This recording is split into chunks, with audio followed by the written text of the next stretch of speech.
0911 913 933 alebo 0908 677 665. To sú naše telefónne čísla, na ktoré môžete stále posielať svoje SMS-ky, už máte na to naozaj iba pár minút. No alebo ak sedíte za počítačom, môžete nám poslať aj mail na adresu sapito@lumen.sk.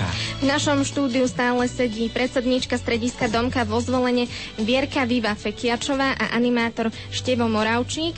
Budeme sa teraz venovať v tomto vstupe hlavne animátorstvu. Áno, Števo, mňa by teda zaujímalo, už sme sa dozvedeli o tom, ako si sa ty nejako k tomu dostal.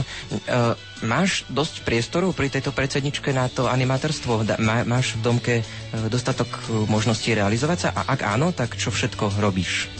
Ja si myslím, že áno. Tá Domka, ako celá organizácia, je hlavne o tých možnostiach pre mladých, aby sa mladí mohli otvoriť a rozvíjať svoje talenty, takže ja určite áno. A čo ja osobne robím, tak ja osobne momentálne vediem takých našich budúcich animátorov, ktorí sa ešte stále len pripravujú na takú úlohu animátorstva a na to, aby viedli niekedy v budúcnosti deti alebo nejaké akcie. Takže ja mám na starosti túto skupinu. Nie je to ľahké, ale snažím sa. Ako vyzerá také vedenie animátorov, čo tam robíte? Tak máme nejaké dané už schémy, stredka a nejaké itineráre, ktoré sme si už vopred určili s mojou spoluanimátorkou Majkou. A také obyčajné naše stredko vyzerá tak, že na začiatku sa všetci počkáme, kým prídeme, porozprávame sa, ako nám bolo cez týždeň. Čiže je tam taká otvorenosť, každý môže vyjadriť, čo chce, prípadne sa rozprávame na nejakú tému. Pravda, že tam nechýba nejaká akčná hra, lebo sú to mladí ľudia a mladí radi hrajú také akčné hry, väčšinou na telo. A po prípade preberáme nejaké témy, ktoré súvisia s animátorstvom alebo s inými témami, ktoré ich zaujímajú. A okrem toho, že ty vedieš teda budúcich animátorov, máš teda so spoluanimátorkou Majkou stredko pre nich. Je nejaké stredko aj pre vás animátorov, že stretne sa, neviem koľko vás je presne, môžeš mi pomôcť, animátorov vo Zvolenskej Domke? No, u nás je presne 14. Výborne, takže 14 animátorov má tiež svoje stredko? Ako ktorí? Určite niektorí majú stredka, väčšinou majú v pároch, iní zase sa venujú nejakej inej činnosti alebo sú radi strediska. A iní sa ulievajú a nechodia. Či to sa nestáva u vás v Domke? Nie, to u nás nie. No výborne, všetko v takom pozitívnom svetle. Aké sú nejaké tvoje animátorské ciele do budúcnosti? Máš niečo také, čo by si chcel dosiahnuť? Je ešte nejaký vyšší stupeň okrem toho predsedníckeho? Na tú predsednícku stoličku predpokladám, že to si býva nedá len tak. Tak už vyšší stupeň sú iba misie. A svetosť, pravda, že... No dobre, ale... Čiže v Domke už je to len tak, že animátor a misie a predsedníctvo? No, myslím, že áno.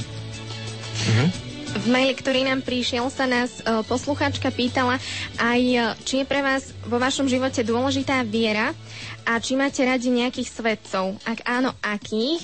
A ďakujem veľmi pekne za odpoveď. Takže viera môže začať, či je pre ňu dôležitá viera. Viera je veľmi dôležitá. Myslím si, že to je v podstate taký základ, lebo každý, keď niečo verí, tak potom sa všetko dá. No a samozrejme, ten taký náš hlavný svetec je Ján Bosko a myslím si, že každý potom má takého svojho nejakého obľúbeného alebo takého svetca, ktorému ho má bližší vzťah. A prezradíš nám aj, s kým máš bližší vzťah ty? Mne sa veľmi páči moja birmovná, teda meno, podľa ktorej som si vybrala svätej, je svätá Angelika Meriči. No a veľmi sa mi páčil jej život, tak som sa rozhodla, že aj ja budem mať taký. Števo, pre teba je viera v svojom živote dôležitá, alebo ako to máš ty? To teraz táto viera, alebo... No napríklad predsednička musí byť dôležitá, nie? Môžeme otázku postaviť tak, či je pre teba tá tvoja viera dôležitejšia ako predsednička, alebo naopak. Ale neviem, či to chceme teraz rozoberať. Myslím, že obidve viery sú dôležité v mojom živote. Toto sme chceli počuť. Presne. Takže viera je pre teba dôležitá. A prečo? Prečo tá viera je pre teba dôležitá? Myslím teraz tú takú duchovnú vieru, nie predsedničku. Lebo viera je niečo, čo ma posúva vpred a človek, keď verí v niečo, tak má za čím ísť a vie, kam ide a kam chce ísť hlavne. A čo sa týka tých svetcov? Tak ako už Vierka spomenula, našim patronom je svätý Ján Bosko, čiže sa všetci snažíme rásť v tom duchu svätého Jana Boska, čiže to je môj taký obľúbený svetec. A môj ďalší obľúbený svetec je svätý Páter Pio. Tak, týmto menoslovom sme ukončili vlastne už aj rozhovor s vami. Skôr než vás teda definitívne odhlásime, tak ešte môžete venovať pesničku a niekoho pozdraviť. Tak pozdravujeme všetkých našich kamarátov, dobrodincov, známych. Števko, koho by si ešte pozdravil? Ja by som pozdravil svojich rodičov. Tak, súrodencov a všetkých. No, my pozdravujeme tak navzájom. Števko pozdravuje Vierku, Vierka Števka. To boli naši hostia, teda, aby sme to upresnili, Viera Fekiačová ako predsednička Združenia Domka, no a Števo Moravčík ako animátor. My vám veľmi pekne ďakujeme, že ste prišli a prajeme šťastnú cestu domov. Ďakujeme. Aj my ďakujeme. Po pesničke je už pripravený album týždňa. 0911 913 933 alebo 0908 677 665. To sú naše telefónne čísla, na ktoré môžete stále posielať svoje SMS-ky, už máte na to naozaj iba pár minút.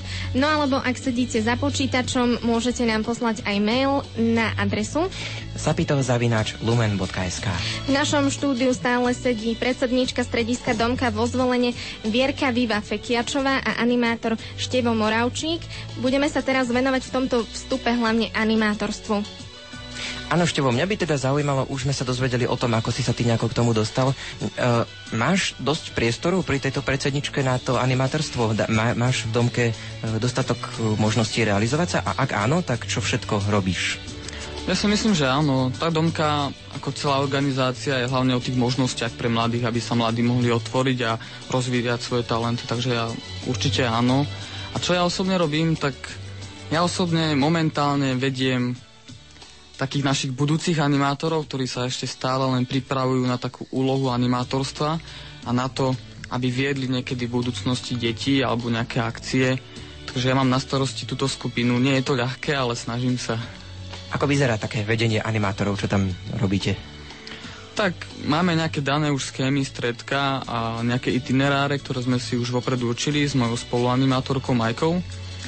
A také obyčajné naše stredko vyzerá tak, že na začiatku sa všetci počkáme, kým prídeme, porozprávame sa, ako nám bolo cez týždeň. Čiže je tam taká otvorenosť, každý môže vyjadriť, čo chce, prípadne sa rozprávame na nejakú tému. Pravda, že tam nechýba nejaká akčná hra, lebo sú to mladí ľudia a mladí radi hrajú také akčné hry, väčšinou na telo. A po prípade preberáme nejaké témy, ktoré súvisia s animátorstvom alebo s inými témami, ktoré ich zaujímajú. A okrem toho, že ty vedieš teda budúcich animátorov, máš teda so spoluanimátorkou Majkou stredko pre nich. Je nejaké stredko aj pre vás animátorov, že stretne sa, neviem koľko vás je presne, môžeš mi pomôcť, animátorov vo Zvolenskej Domke? No, u nás je presne 14. Výborne, takže 14 animátorov má tiež svoje stredko? Ako ktorí? Určite niektorí majú stredka, väčšinou majú v pároch, iní zase sa venujú nejakej inej činnosti alebo sú v rade strediska. A iní sa ulievajú a nechodia. Či to sa nestáva u vás v Domke? Nie, to u nás nie. No výborne, všetko v takom pozitívnom svetle. Aké sú nejaké tvoje animátorské ciele do budúcnosti? Máš niečo také, čo by si chcel dosiahnuť? Je ešte nejaký vyšší stupeň okrem toho predsedníckeho? Na tú predsednícku stoličku predpokladám, že to si Viva nedá len tak. Tak už vyšší stupeň sú iba misie. A svetosť, pravda, že? No dobré, ale čiže v Domke už je to len tak, že animátor a misie a predsedníctvo? No, myslím, že áno. V maili, ktorý nám prišiel, sa nás poslucháčka pýtala aj, či je pre vás vo vašom živote dôležitá viera a či máte radi nejakých svedcov. Ak áno, akých? A ďakujem veľmi pekne za odpoveď. Takže viera môže začať, či je pre ňu dôležitá viera. Viera je veľmi dôležitá. Myslím si, že to je v podstate taký základ, lebo každý, keď niečo verí, tak potom sa všetko dá. No a samozrejme, ten taký náš hlavný svetec je Ján Bosko a myslím si, že každý potom má takého svojho nejakého obľúbeného alebo takého svetca, ktorému má bližší vzťah. A prezradíš nám aj, s kým máš bližší vzťah ty? Mne sa veľmi páči moja birmovná, teda meno, podľa ktorej som si vybrala Svete, je Sveta Angelika Meriči. No a veľmi sa mi páčil jej život, tak som sa rozhodla, že aj ja budem mať taký. Števo, pre teba je viera v svojom živote dôležitá, alebo ako to máš ty? To teraz táto viera, alebo... No napríklad predsednička musí byť dôležitá, nie? Môžeme otázku postaviť tak, či je pre teba tá tvoja viera dôležitejšia ako predsednička, alebo naopak. Ale neviem, či to chceme teraz rozoberať. Myslím, že obidve viery sú dôležité v mojom živote. Toto sme chceli počuť. Presne. Takže viera je pre teba dôležitá. A prečo? Prečo tá viera je pre teba dôležitá? Myslím teraz tú takú duchovnú vieru, nie predsedničku. Lebo viera je niečo, čo ma posúva vpred a človek, keď verí v niečo, tak má za čím ísť a vie, kam ide a kam chce ísť hlavne. A čo sa týka tých svetcov? Tak ako už Vierka spomenula, našim patronom je svätý Ján Bosko, čiže sa všetci snažíme rásť v tom duchu svätého Jana Boska. Čiže to je môj taký obľúbený svetec. A môj ďalší obľúbený svetec je svätý Páter Pio. Tak, týmto menoslovom sme ukončili vlastne už aj rozhovor s vami. Skôr než vás teda definitívne odhlásime, tak ešte môžete venovať pesničku a niekoho pozdraviť. Tak pozdravujeme všetkých našich kamarátov, dobrodincov, známych. Števko, koho by si ešte pozdravil? Ja by som pozdravil svojich rodičov. Tak, súrodencov. A všetkých. No, my pozdravujeme tak navzájom. Števko pozdravuje Vierku, Vierka Števka. To boli naši hostia, teda, aby sme toho upresnili, Viera Fekiačová ako predsednička Združenia Domka, no a Števo Moravčík ako animátor.